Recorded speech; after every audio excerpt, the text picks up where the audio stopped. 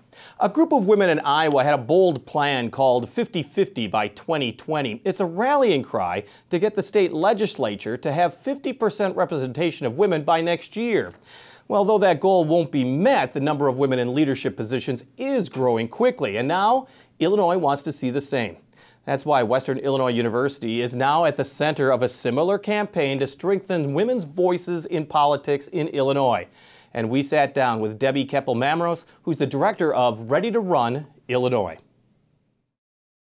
Let's talk about this last election. About a third of the Illinois legislature is now made up of women. Yes. Population isn't a third, of course, of Illinois being women. No. So it's progress, but not enough. Progress, and Illinois has been making progress since 1975, just slow but steady progress, as have many states. Yeah, well, actually, in the Midwest, Illinois is pretty good. 11th in the nation as far as female representation in the legislature. Right. Why is that important? I mean, besides a woman's voice, why is more women representation so critically important?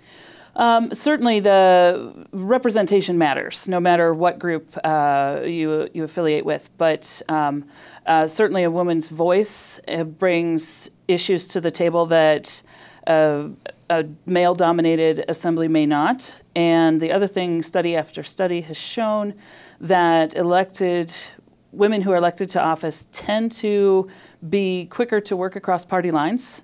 They tend to be results-oriented as opposed to victory-oriented. So the more women in a state legislature or in Congress or even at the local level, you're going to see more results as opposed to more party infighting and things like that.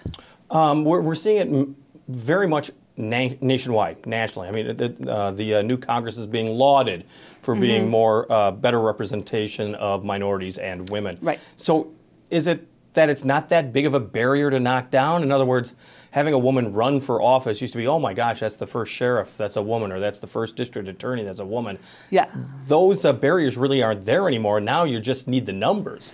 There's still barriers, but you're right. They're not as large as they were. And a good fact to point to is that in the last couple of weeks, several women have announced they're running for U.S. president. And it's not splashing across headlines because they're women. It's because they're running, because of their stances, because there's a lot of people now saying they're running for president, but it's not necessarily because they're women, as it might have been 10 years ago, 20 years ago. Yeah, you'd rather have it be issue, not the gender. Right. The position, not the gender, once again. That's critically important. Right. So how does Ready to Run Illinois try to change the way elections are right now that's so male-dominated? I mean, what can you do to make women want to run? One thing that is different for women is that women tend to wait to be asked to run for office.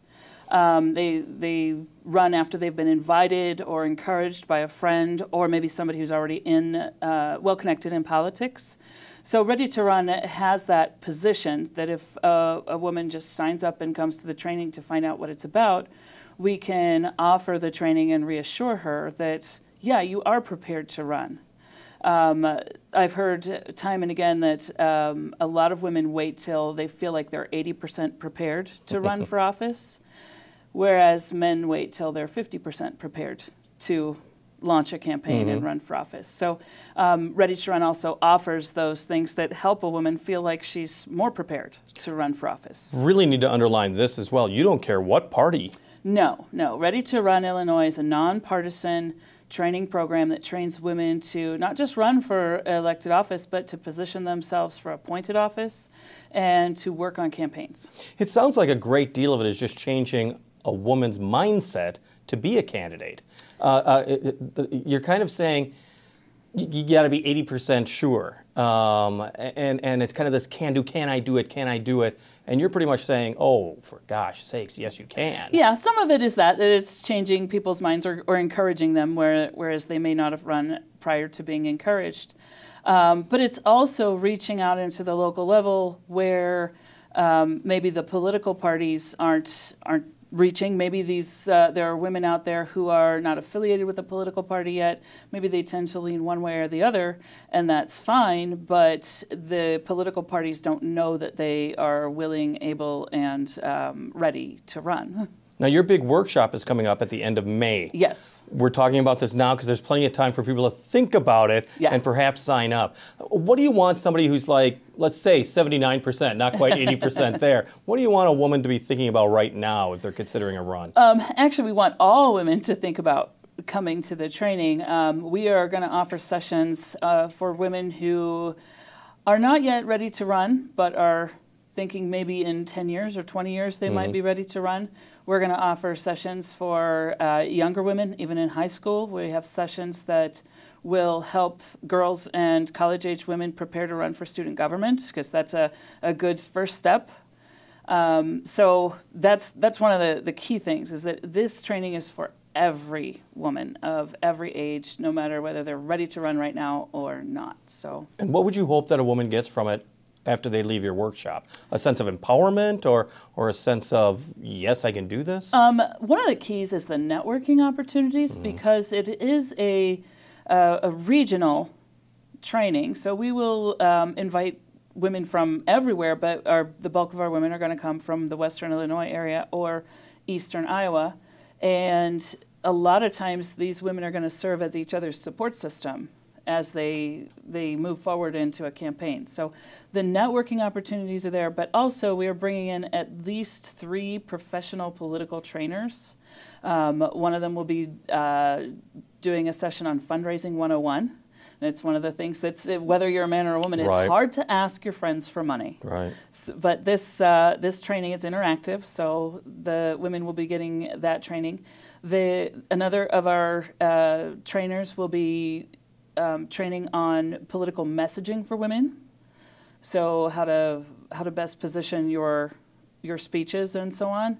And then another will be doing campaigning for women. And if somebody wants to contact you now, if somebody wants to get more information now, they're thinking maybe they'll do it, but they're not quite sure, how do they contact you? Well, either by email at readytorunil, so ready to run IL at wiu.edu, or you can call the switchboard at Western Illinois University Quad Cities and ask for Ready to Run.